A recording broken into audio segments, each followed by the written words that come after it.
বন্ধুরা আমার, আমাদের গল্প শুনতে তো ভালো লাগে। কি বলো, আমার ভালো লাগে, তোমাদের কেমন লাগে? আজকে তোমাদেরকে এক অন্ধ রাজার গল্প বলবো। পুরো গল্পটা শুনবে, শুনে জানাবে তোমার কেমন লাগলো গল্পটা। এক দেশে ছিলেন এক অন্ধ রাজা। একটা চোখ অন্ধ, যেই চোখটা অন্ধ ওদিকের পায়েও তার সমস্যা, কৃত্রিম পা লাগানো। রাজা কিন্তু খুব ভালো মানুষ ছিলেন, প্রজাবৎসল রাজা যাকে বলে। তার রাজ্যের প্রজারা খুব খুশি ছিলেন রাজার উপরে, অত্যন্ত সন্তুষ্ট ছিলেন। রাজার দীর্ঘায়ু সুস্বাস্থ্য কামনা করত তারা। তো একদিন হলো কি, তোমরা জানো জমিদার বাড়িতে, রাজবাড়িতে তাদের পূর্বপুরুষদের ছবি বড় বড় দামি ফ্রেমে বাঁধানো থাকে, তাই না? তো সেই বাড়িতেও ছিল। উনি ভোরবেলা উঠে হাঁটতে হাঁটতে দেখছিলেন, আমার পিতামহ মানে দাদু কি শক্তিমান উজ্জ্বল রাজা ছিলেন, আমার বাবাও কত সুনামধারী রাজা ছিলেন, আমাকেও প্রজারা অনেক ভালোবাসে। তো আমার পূর্বপুরুষদের ছবিগুলো কি সুন্দর করে সাজানো, এরপরে আমার ছবিটা থাকবে। আমি তো দেখতে ভালো না, আমার ছবিটা কেমন হবে? ওটা বাঁধালে কি ভালো লাগবে?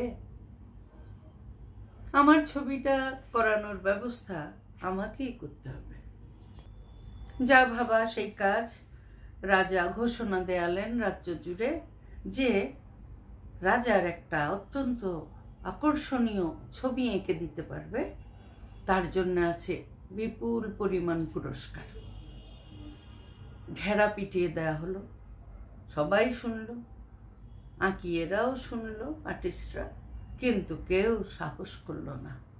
অন্ধ রাজা, একটা চোখ কানা, একটা পা নষ্ট, এই লোকের আকর্ষণীয় ছবি কিভাবে আঁকবে তাদের মাথায় আসলো না। 2 দিন পার হয়ে গেল, কেউ যোগাযোগ করলো না যে পছন্দ হলে তো পুরস্কার পাবো, আর যদি অপছন্দ হয় শাস্তিটা কি মাপের হবে কে জানে। বাবা, এত ঝুঁকি নেওয়া যাবে না। 3য় দিন একটা যুবক, কম বয়সী যুবক, সে এলো, নবীন চিত্রকর। সে বলল, মহারাজ, যদি আমাকে 24 ঘন্টা সময় দেন আমি চেষ্টা করতে পারি আপনার একটা ছবি আঁকার জন্য। সে বলছিল আর মহারাজকে সামনাসামনি দেখছিল। মহারাজ বললেন, নিশ্চয়ই, তুমি 24 ঘন্টা অবশ্যই পাবে ছবি আঁকার জন্য, আর কিছু লাগলে সেসবও নিয়ে যাও, খরচাপাতি, কিন্তু একটা ছবি এঁকে দাও। 24 ঘন্টার মধ্যে এঁকে দেবে, এই খবরটাও রাষ্ট্র হয়ে গেল। পরের দিন 24 ঘন্টার কাছাকাছি সময় অনেক লোক এসে গেল রাজদরবারে দেখতে কি ছবি আঁকে সেই আঁকিয়ে। ছেলেটা যথাসময়ে 24 ঘন্টার আগেই একটা ছবি রোল করে নিয়ে এসে মহারাজের হাতে তুলে দিল।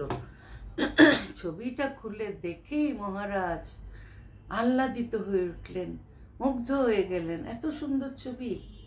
আর ওই ছবিটা দেখে উপস্থিত সবাই বিস্ময় বিমুগ্ধ হয়ে গেছে। সত্যি অসাধারণ সুন্দর একটা ছবি তাদের রাজার।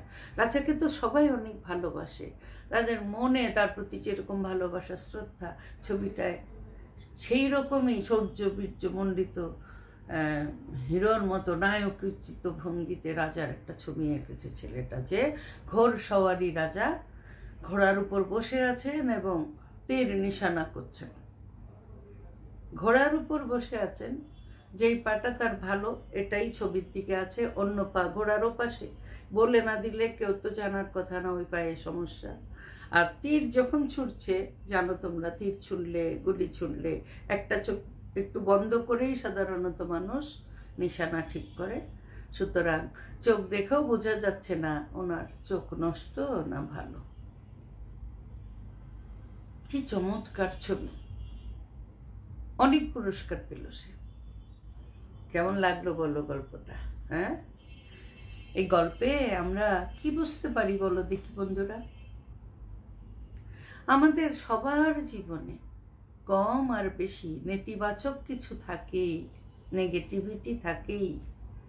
কিন্তু যারা পজিটিভ চিন্তার মানুষ, ইতিবাচক চিন্তার মানুষ, তারা ওই নেতিবাচকতাকে আড়াল করে ইতিবাচক ভাবটাকেই ফুটিয়ে তুলতে পারে।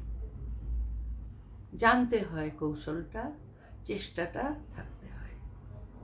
তাহলে এই রকম অসঙ্গতি সম্পন্ন দেহ নিয়েও রাজা কি সুন্দর নায়কোচিত একটা ছবি উপহার পেলেন।